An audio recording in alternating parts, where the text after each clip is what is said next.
હર હર મહાદેવ ખેડૂત ભાઈઓ, અત્યારે હું મારા જીરામાં ખેતરમાં ઊભો છું અને જુઓ આ જીરું હવે પાકવાની તૈયારીમાં છે અને ઘણા મિત્રો મને પૂછે છે કે અત્યારે કયો પાવડર છાંટવો જેથી જીરું જલ્દી વરી જાય અને દાણો ઝીણો ન પડે।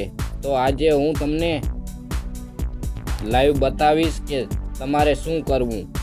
જો ભાઈઓ, અત્યારે આ જીરાનો દાણો જુઓ, દાણો બને વજનદાર બનાવવો હોય તો અત્યારે ફાલતુ દવાઓ પાછળ પૈસા ન બગાડતા અત્યારે તમારે માત્ર 0.050 પોટાશનો છંટકાવ કરવાનો છે અને આ પાવડર છાંટશો એટલે તમારો દાણો મણકા જેવો થશે અને જીરું જલ્દી પાકશે।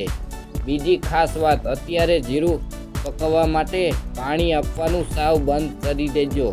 જો અત્યારે પાણી આપશો તો જીરું કાડું પડી જશે અથવા ફરી લીલું થશે।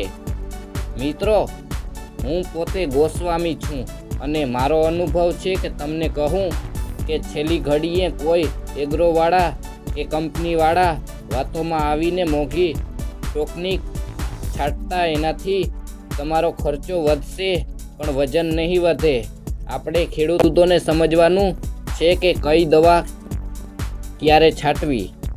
જો તમારે મારું આ ખેતર અને માહિતી ગમી હોય તો વિડીયોને લાઈક કરજો અને બીજા ગ્રુપોમાં મોકલજો। આપણે સાથે મળીશું। ખેતીના નફાકારક બનાવવાની છે કોઈ પ્રશ્ન હોય તો મને પૂછજો। ફરી મળીશું એક નવા વિડીયો સાથે। ત્યાં સુધી હર હર મહાદેવ।